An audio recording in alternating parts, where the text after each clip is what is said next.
आपका यूनिक प्रज्ञान यूट्यूब परिवार में मैं प्रज्ञान सर हार्दिक स्वागत करता हूं, वंदन करता हूं, अभिनंदन करता हूं।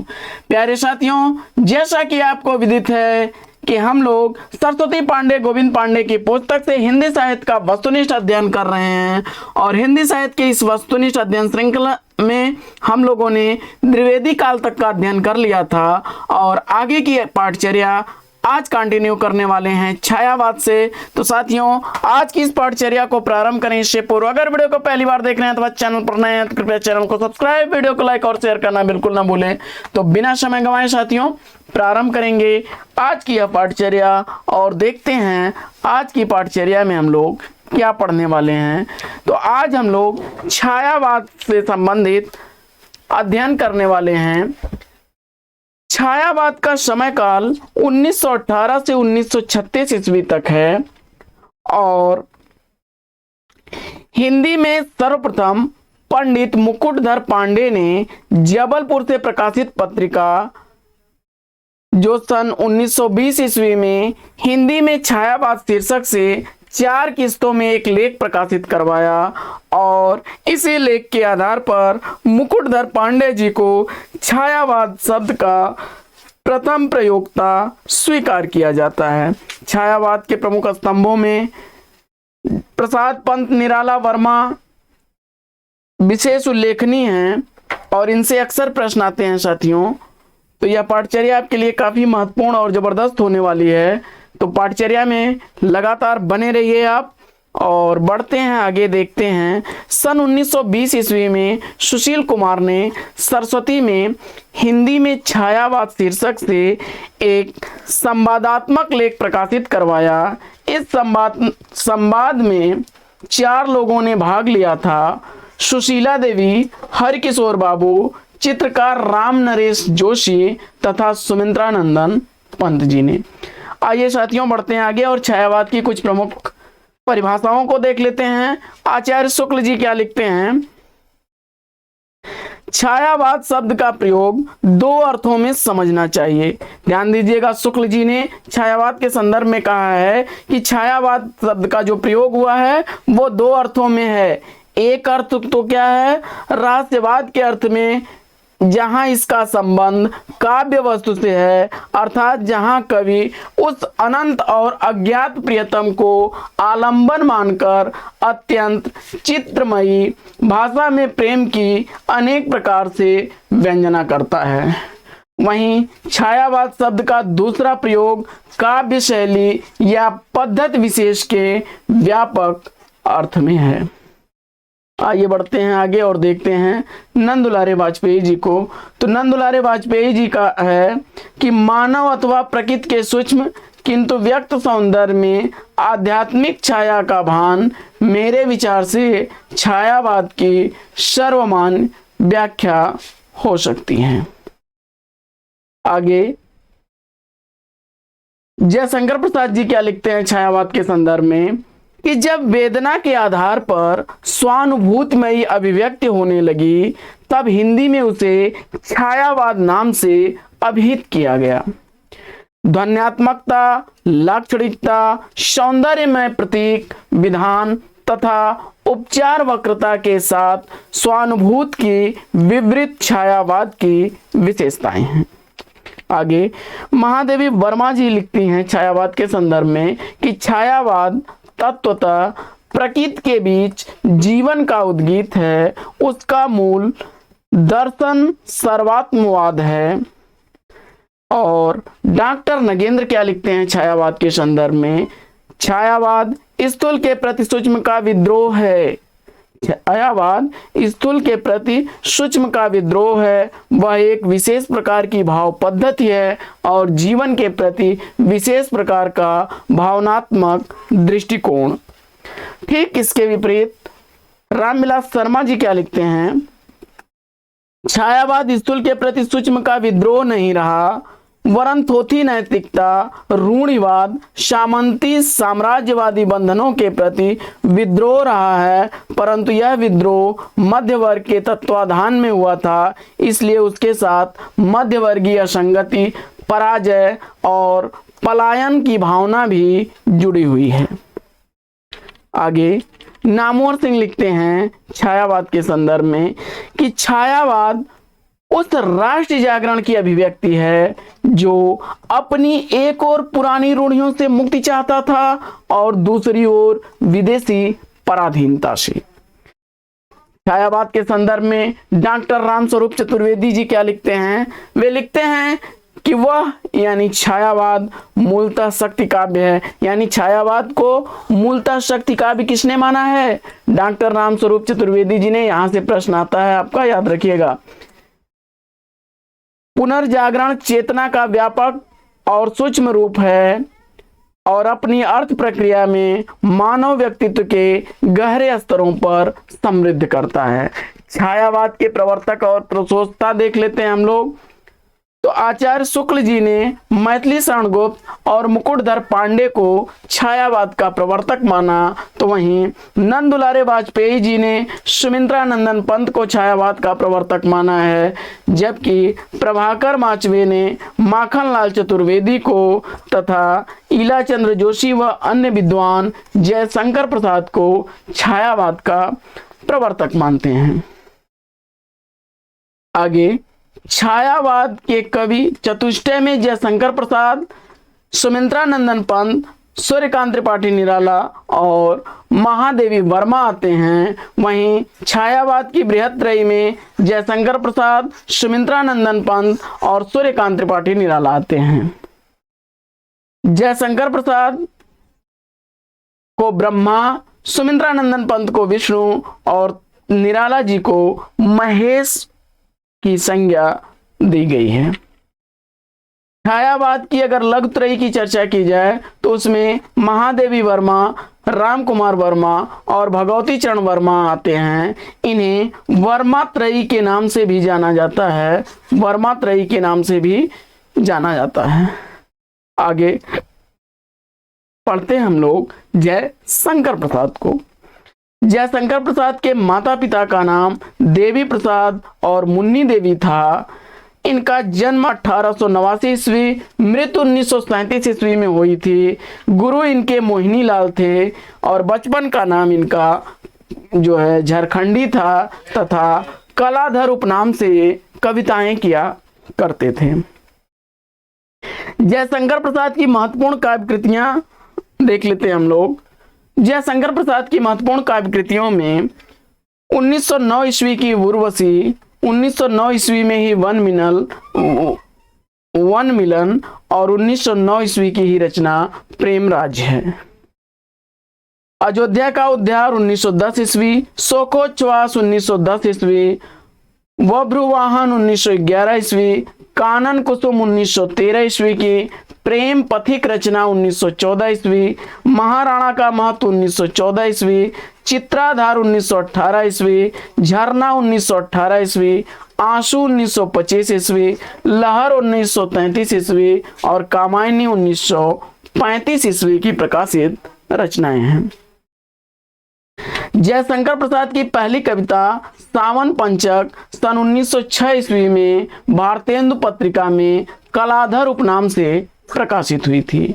वहीं जयशंकर प्रसाद की प्रथम छायावादी कविता प्रथम प्रभात 1918 ईस्वी में प्रकाशित हुई, जो झरना में संकलित है। आगे जयशंकर प्रसाद की प्रथम पुस्तकाकार रचना उर्वशी है। यह एक चंपू काव्य विधा की रचना है। ध्यान दीजिएगा, रामधारी सिंह दिनकर की भी उर्वशी है जो गीत नाट है। उर्वशी नाम से दिनकर का भी एक ग्रंथ है। खड़ी बोली में जयशंकर प्रसाद का प्रथम काव्य संग्रह कानन कुसुम है। आगे जयशंकर प्रसाद द्वारा रचित झरना को छायावाद की प्रथम रचना स्वीकार किया जाता है।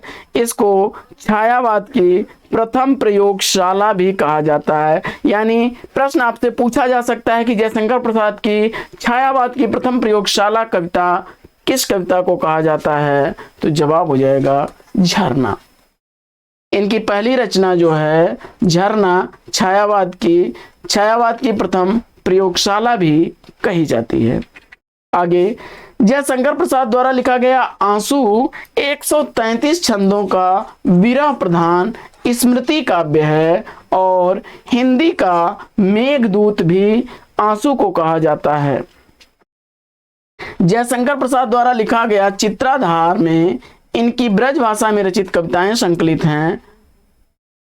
जयशंकर प्रसाद की जो रचना प्रेम पथिक है, प्रथमतः ब्रज भाषा में 1909 ईस्वी में लिखी गई थी, जिसका खड़ी बोली में अनुवाद 1914 में कर दिया गया। जयशंकर प्रसाद द्वारा लिखी गई कामायनी महाकाव्य का कुछ संक्षिप्त विवरण हम लोग देख लेते हैं। तो कामायनी में 15 सर्ग हैं। इसका अंगीकृत रस यानी कामायनी का अंगीकृत रस शांत है। दर्शन इसका सरसतावाद और आनंदवाद है। इसके प्रमुख पात्रों में मनु, इड़ा, श्रद्धा और कुमार हैं, जबकि मुख्य छंद इसमें तांटक छंद है। कामायनी के सर्गों को देख लिया जाए, अक्सर पूछ लेता है। तो चिंता सर्ग, आशा सर्ग, श्रद्धा सर्ग, काम सर्ग, वासना सर्ग, लज्जा सर्ग, कर्म सर्ग, ईर्ष्या सर्ग, ईड़ा सर्ग, स्वप्न सर्ग, संघर्ष सर्ग, निर्वेद सर्ग, दर्शन सर्ग, रहस्य सर्ग और इसके बाद आनंद सर्ग है। कामायनी में मन का प्रतीक मनु है, हृदय का प्रतीक श्रद्धा है और बुद्धि का प्रतीक ईड़ा है, मानव का प्रतीक कुमार है। कामायनी के जो पात्र हैं ये किसी न किसी के प्रतीक हैं। शांत प्रिय द्विवेदी जी ने कामायनी को छायावाद का उपनिषद कहा है। वहीं जयशंकर प्रसाद को प्रेम और सौंदर्य का कवि भी माना जाता है। महाप्राण सूर्यकांत त्रिपाठी निराला का संक्षिप्त जीवन वृत्त देख लेते हैं हम लोग। तो निराला जी का जन्म 1899 ईस्वी, मृत्यु 1961 ईस्वी, जन्म स्थान मेदिनीपुर महिषादल में और इलाहाबाद में इनकी मृत्यु हुई थी। पिता का नाम राम सहाय त्रिपाठी था, पत्नी मनोहरा देवी और पुत्री इनकी सरोज थी। इसकी स्मृति में उन्होंने एक ग्रंथ भी सरोज स्मृति लिखा है, जो एक विरह गीत है। निराला की महत्वपूर्ण काव्य कृतियों को देख लेते हैं। अनामिका 1923 ईस्वी, परिमल 1930 ईस्वी, गीतिका 1936 ईस्वी, तुलसीदास 1938 ईस्वी, कुकुरमुत्ता 1942 ईस्वी, अणिमा 1943 ईस्वी, बेला 1946 ईस्वी, नए पत्ते 1946 ईस्वी, अर्चना 1950 ईस्वी, आराधना 1953 ईस्वी, गीत गुंज 1954 ईस्वी और सांध्य काकली 1969 ईस्वी की प्रकाशित रचनाएं हैं। निराला के काव्य संसार में प्रथम व अंतिम तथ्य देख लेते हैं। तो इनकी पहली कविता जूही की कली, अंतिम कविता थी पत्रोत्कंठित जीवन का विष बुझा हुआ। दोनों ही रचनाएं इंपॉर्टेंट हैं, अक्सर प्रश्न में पूछी जाती हैं। और अंतिम काव्य संग्रह इनका सांध्य काकली है, जबकि पहला काव्य संग्रह अनामिका है। निराला द्वारा लिखा गया अनामिका और परिमल में संकलित कुछ महत्वपूर्ण कविताओं को देख लेते हैं। तो अनामिका काव्य संग्रह में सरोज स्मृति, सम्राट एडवर्ड के प्रति प्रेयसी, राम की शक्ति पूजा, रेखा व तोड़ती पत्थर सच है। इसी तरह से परिमल में प्रकाशित होने वाले अधिवास, जूही की कली, बादल राग, विधवा, भिक्षुक, संध्या सुंदरी और पंचवटी प्रसंग हैं। पंडित सूर्यकांत त्रिपाठी निराला जी को हिंदी में मुक्त छंद का प्रवर्तक माना जाता है। कुछ आलोचक मुक्त छंद को रबर या केचुआ छंद भी कहते हैं। सूर्यकांत त्रिपाठी निराला ने कवित्व को हिंदी का जातीय छंद कहा है, यानी हिंदी का जातीय छंद कवित्व को कहने वाले सूर्यकांत त्रिपाठी निराला जी हैं। निराला ने परिमल की भूमिका में लिखा कि मनुष्यों की मुक्ति की तरह कविता की भी मुक्ति होती है। आगे निराला द्वारा लिखी गई सरोज स्मृति को हिंदी का सर्वश्रेष्ठ तथा प्रथम शोक गीत माना जाता है। हिंदी का सर्वश्रेष्ठ और पहला शोक गीत सरोज स्मृति को माना जाता है। निराला द्वारा लिखी गई राम की शक्ति पूजा महाकाव्य उपजीव्य ग्रंथ बंगला में लिखा गया कृतवास रामायण है। निराला द्वारा लिखी गई तुलसीदास रचना में 101 छंदों में एक खंड काव्य लिखा गया है। सूर्यकांत त्रिपाठी निराला जी ओज, औदात्य और विद्रोह के कवि हैं। निराला अकुंठ एवं वयस्क श्रृंगार दृष्टि तथा तृप्ति के कवि हैं। शुक्ल जी ने लिखा है कि बहुवस्तु स्पर्शनी प्रतिभा निराला जी में है। यह कथन आचार्य शुक्ल जी का है। अब पढ़ते हैं हम लोग सुमित्रानंदन पंत जी को। पंत जी का जन्म 1900 ईस्वी में, मृत्यु 1977 ईस्वी, अल्मोड़ा के कौसानी नामक स्थान पर इनका जन्म हुआ था। इलाहाबाद में इनकी मृत्यु हुई थी। बचपन का नाम गुसाई दत्त था और इनकी पहली कविता गिरजे का घंटा 1916 ईस्वी की है।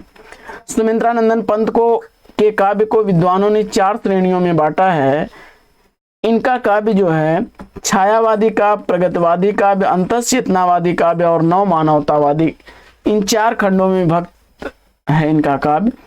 छायावादी काव्य में उच्छ्वास 1920 ईस्वी, ग्रंथि 1920 ईस्वी, वीणा 1927 ईस्वी, पल्लव 1928 ईस्वी, गुंजन 1932 ईस्वी की प्रकाशित रचनाएं हैं। वहीं प्रगतिवादी रचनाओं में युगांत, युगवाणी और ग्राम्या, युगांत, युगवाणी और ग्राम्या, ये तीनों रचनाएं प्रगतिवादी रचनाओं के अंतर्गत हैं। इसके बाद अंतःचेतनावादी में स्वर्ण किरण, स्वर्ण धोली और युगपथ हैं। जबकि नव मानवतावादी में उत्तरा, कला और बूढ़ा चांद, अंतिमा, लोकायतन और चिदंबरा रचनाएं हैं। उत्तरा का प्रकाशन वर्ष 1949 ईस्वी, कला और बूढ़ा 1959 ईस्वी, अंतिमा 1955 ईस्वी, अतिमा, लोकायतन 1964 ईस्वी की रचनाएं हैं। इसके बाद सुमित्रानंदन पंत की प्रथम छायावादी रचना उच्छ्वास है और अंतिम छायावादी रचना गुंजन है। सुमित्रानंदन पंत ने लोकायतन नामक महाकाव्य पर गांधी जी के जीवन पर लिखा है। यानी लोकायतन जो है यह गांधी जी को केंद्र में रख करके लिखा गया ग्रंथ है। इसके लिए उन्हें सोवियत लैंड नेहरू पुरस्कार भी दिया गया। सुमित्रानंदन पंत की महत्वपूर्ण कविताओं का संकलन चिदंबरा शीर्षक से प्रकाशित है और इस रचना के लिए उन्हें भारतीय ज्ञानपीठ पुरस्कार से भी सम्मानित किया गया। आगे सुमित्रानंदन पंत द्वारा लिखी गई पल्लव की भूमिका को छायावाद का घोषणा पत्र यानी मैनिफेस्टो भी कहा जाता है। यह भी इंपॉर्टेंट तथ्य, अक्सर यहाँ से प्रश्न आते हैं। और सुमित्रानंदन पंत जी को संवेदनशील इंद्रिय बोध का कवि भी कहा जाता है। सुमित्रानंदन पंत जी मूल रूप से अरविंद दर्शन से प्रभावित रचनाकार थे। महादेवी वर्मा को देख लेते हैं हम लोग। महादेवी वर्मा का जीवन फर्रुखाबाद में 1907 ईस्वी में हुआ था। होली के दिन ये पैदा हुई थी और 1987 ईस्वी में इनका देहावसान हो गया। इलाहाबाद में इनकी मृत्यु हुई थी। पिता का नाम गोविंद प्रसाद था। आधुनिक युग की मीरा के नाम से यह विख्यात हैं। महादेवी वर्मा को हिंदी के विशाल मंदिर की वीणा पाणी भी कहा जाता है। महादेवी वर्मा की महत्वपूर्ण काव्य कृतियों को देख लेते हैं हम लोग। तो निहार 1930 ईस्वी की प्रकाशित रचना, वहीं रश्मि 1932 ईस्वी, निर्जा का प्रकाशन काल 1935 ईस्वी, शांत गीत 1936 ईस्वी की, यामा का प्रकाशन वर्ष 1940 ईस्वी, दीप शिखा 1942 ईस्वी और सप्तपर्णा 1960 ईस्वी की प्रकाशित महादेवी वर्मा की महत्वपूर्ण काव्य कृतियां हैं। और महादेवी वर्मा कृत यामा में उनके निहार, रश्मि, निर्जा और शांत गीत के महत्वपूर्ण गीतों का संकलन किया गया है। और इस कृति के लिए महादेवी वर्मा को यानी यामा के लिए भारतीय ज्ञानपीठ पुरस्कार से भी सम्मानित किया गया।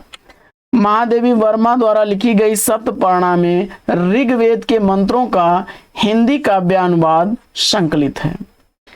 अब पढ़ते हम लोग हरिऔध जी को। तो अयोध्या सिंह उपाध्याय अयोध्या सिंह उपाध्याय हरिऔध जी ने महादेवी वर्मा के प्रथम काव्य संकलन निहार की भूमिका को 1930 ईस्वी में लिखा था। महादेवी वर्मा की ब्रजभाषा और आरंभिक खड़ी बोली की कविताओं का संकलन 1984 ईस्वी में प्रथम आयाम शीर्षक से प्रकाशित हुआ था। यानी इनकी ब्रजभाषा और आरंभिक खड़ी बोली की कविताओं का संकलन 1984 ईस्वी में प्रथम आयाम शीर्षक से प्रकाशित हुआ था। महादेवी वर्मा को बौद्ध दर्शन से प्रभावित रहस्यवादी कवित्री के रूप में स्वीकार किया जाता है। इनका सर्वाधिक प्रिय प्रतीक दीपक और बादल हैं। छायावाद के अन्य कवियों को देख लेते हैं। तो उदय शंकर भट्ट, जन्म 1898 ईस्वी, मृत्यु 1966 ईस्वी। रचनाओं में राका, मानसी, विसर्जन, युगदीप, अमृत और विष, यथार्थ और कल्पना, उदय शंकर भट्ट की ये कुछ प्रमुख रचनाएं हैं। इसके बाद मोहनलाल महतो वियोगी को देखते हैं। तो इनकी रचनाओं में निर्माल्य, एक तारा और कल्पना हैं। 1990 ईस्वी में इनका देहावसान, 1899 ईस्वी में इनका जन्म हुआ था। लक्ष्मी नारायण मिश्र, जन्म काल 1903 ईस्वी, अंतर जगत इनकी प्रमुख रचना। वहीं डॉक्टर राम कुमार वर्मा, इनकी प्रमुख रचनाओं में रूपरास, निशीथ, चित्ररेखा और आकाशगंगा हैं। जन्म 1905 ईस्वी, मृत्यु 1990 ईस्वी में हुई थी। जनार्दन प्रसाद झा द्विज की रचनाओं में अनुभूति और अंतर्ध्वनि हैं। वहीं गोपाल सिंह नेपाली की रचनाओं में पक्षी, रागिनी, उमंग और केदारनाथ मिश्र की रचनाओं में चीर स्पर्श तथा सेतुबंध। आरती प्रसाद सिंह की रचनाओं में कलापी और संचयिता, जीवन और यौवन, नई दिशा, पांचजन्य और प्रेम गीत हैं। इनकी कलापी बड़ी चर्चित रचना, इंपॉर्टेंट है, परीक्षा में कई बार रिपीट हुई है। इसके बाद हम लोग पढ़ लेते हैं राष्ट्रीय सांस्कृतिक काव्यधारा के कवियों को। तो राष्ट्रीय सांस्कृतिक काव्यधारा के कवियों में माखनलाल चतुर्वेदी, शियाराम शरण गुप्त, बालकृष्ण शर्मा नवीन, सुभद्रा कुमारी चौहान, जगन्नाथ प्रसाद मिलिंद और महेश चंद्र हैं। इनकी रचनाओं को देख लेते हैं। माखनलाल चतुर्वेदी का जन्म 1889 ईस्वी से मृत्यु 1968 ईस्वी में।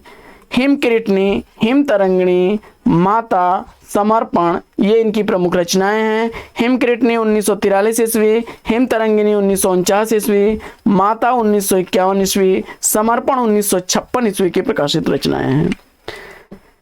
सियाराम शरण गुप्त का जीवन काल 1895 से 1963 तक रहा। मौर्य विजय, अनाथ, दुर्वादल, विषाद, आर्द्रा, आत्मोत्सर्ग, पाथे, मृणमयी, बापू, उन्मुक्त, दैनिकी और नकुल, यह इनकी प्रमुख रचनाएं हैं। मौर्य विजय का प्रकाशन वर्ष 1914 ईस्वी, अनाथ 1917 ईस्वी, दुर्वादल 1924 ईस्वी, विषाद 1925 ईस्वी, आद्रा 1927 ईस्वी, आत्मोत्सर्ग 1931 ईस्वी, पाथेय 1933 ईस्वी का, मृणमयी 1936 ईस्वी, बापू 1937 ईस्वी, उन्मुक्त 1940 ईस्वी, दैनिकी 1942 ईस्वी तथा नकुल 1946 ईस्वी की प्रसिद्ध रचनाएं हैं। बालकृष्ण शर्मा नवीन को देख लेते हैं हम लोग। तो बालकृष्ण शर्मा नवीन की रचनाओं में कुमकुम, रश्मि रेखा, अपलक, क्वास, हम बिस्पाई जन्म के, विनोबा स्तवन और उर्मिला हैं। जबकि सुभद्रा कुमारी चौहान की त्रिधारा और मुकुल प्रमुख रचनाएं हैं। सुभद्रा कुमारी चौहान का जीवन काल 1905 से 1948 ईस्वी। जगन्नाथ प्रसाद मिलिंद का जीवन संगीत, नवयुवक के ज्ञान प्रमुख रचनाएं हैं। जीवन काल 1907 से 1986 ईस्वी। महेश चंद्र प्रकाश का कांग्रेस शतक प्रमुख रचना है। इसके बाद माखनलाल चतुर्वेदी को एक भारतीय आत्मा के नाम से भी जाना जाता है। माखनलाल चतुर्वेदी की प्रसिद्ध कविता कैदी और कोकिला, पुष्प की अभिलाषा, ये प्रमुख रचनाएं हैं। इसके बाद सियाराम शरण गुप्त राष्ट्र कवि मैथिली शरण गुप्त के अनुज थे, यह भी इंपॉर्टेंट तथ्य है, याद रखिएगा। सियाराम शरण गुप्त की कविता, पहली कविता इंदु पत्रिका में 1910 ईस्वी में प्रकाशित हुई थी। बालकृष्ण शर्मा नवीन उपनाम से कविताएं लिखते थे और इनका पहला काव्य संग्रह कुमकुम है। सुभद्रा कुमारी चौहान का जन्म प्रयाग जिले के निहालपुर गांव में हुआ था। इनकी प्रसिद्ध रचनाओं में झांसी की रानी, झंडे की इज्जत, स्वदेश के प्रति और जलियांवाला बाग ये इनकी प्रमुख रचनाएं हैं। इसी क्रम में थोड़ा सा आगे बढ़ते हैं हम लोग, प्रेम और मस्ती के काव्य को देख लेते हैं व्यक्तिवादी कवियों में। तो व्यक्तिवादी कवियों में प्रेम और मस्ती के कवियों का विवरण भगवती चरण वर्मा, हृदय नारायण हृदय, हरिवंश राय बच्चन, हरिकृष्ण प्रेमी, नरेंद्र शर्मा, रामेश्वर शुक्लांचल, जानकी वल्लभ शास्त्री, विद्यावती कोकिल और सुमित्रा कुमारी सिन्हा प्रमुख रचनाकार हैं प्रेम और मस्ती के। भगवती चरण वर्मा का जीवन काल 1903 से 1981 ईस्वी। इनकी रचनाओं में मधुकर्ण, प्रेम संगीत, मानव, एक दिन प्रमुख रचनाएं हैं। मधुकर्ण 1932 ईस्वी, प्रेम संगीत 1937 ईस्वी और मानव 1940 ईस्वी की प्रकाशित रचना।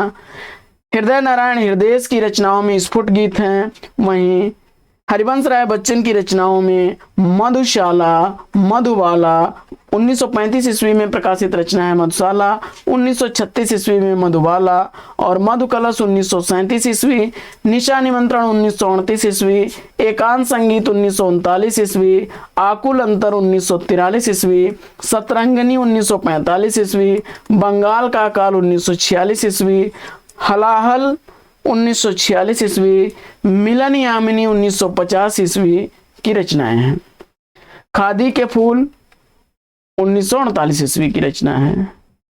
हरिकृष्ण प्रेमी को देख लेते हैं तो अग्निगान, वंदना के बोल, आंखों में, अनंत के पथ पर प्रमुख रचनाएं हैं। वहीं नरेंद्र शर्मा की प्रभात फेरी बड़ी इंपॉर्टेंट रचना है, कई बार परीक्षाओं में पूछी गई है, याद रखिएगा। प्रवासी के गीत इंपॉर्टेंट है, पलासवन इंपॉर्टेंट है, मिट्टी और फूल भी इंपॉर्टेंट है। प्रवासी के गीत 1938 ईस्वी, पलासवन 1939 ईस्वी, मिट्टी और फूल 1942 ईस्वी, कामिनी 1942 ईस्वी, हंसमाला 1946 ईस्वी, रक्त चंदन 1949 ईस्वी और अग्निशस्य 1951 ईस्वी की प्रकाशित रचनाएं हैं। इसके बाद रामेश्वर शुक्ल अंचल की रचनाओं में मधुलिका, अपराजिता, किरण बेला, करील, लाल चुनर, वर्षांत के बादल प्रमुख रचनाएं हैं। जानकी वल्लभ शास्त्री की रचनाओं में रूप अरूप 1940 ईस्वी, तीर तरंग 1944 ईस्वी, सिप्रा 1945 ईस्वी, मेघ गीत 1950 ईस्वी, अवंतिका 1953 ईस्वी की प्रकाशित रचनाएं हैं। विद्यावती, अंकुरिता, मां, सुहागिन, पुनर्मिलन और आरती जैसी इनकी रचनाएं हैं। वहीं सुमित्रा कुमारी सिन्हा की विहाग, आशा पर्व, पंथिनी, बोलों के देवता प्रमुख रचनाएं हैं। हरिवंश राय बच्चन को हिंदी साहित्य में हालावाद का प्रवर्तक माना जाता है और इन पर उमर खयाम का सर्वाधिक प्रभाव पड़ा है। तो साथियों, आज की पाठचर्या लगी यहीं पर विराम। फिर मिलेंगे आपसे अगले वीडियो में एक नए प्रकरण, एक नया टॉपिक, एक नए अंदाज में। तब तक के लिए लेंगे आपसे विदा। आपका जीवन मंगलमय हो। Best wishes, best of luck. जय हिंद साथियों।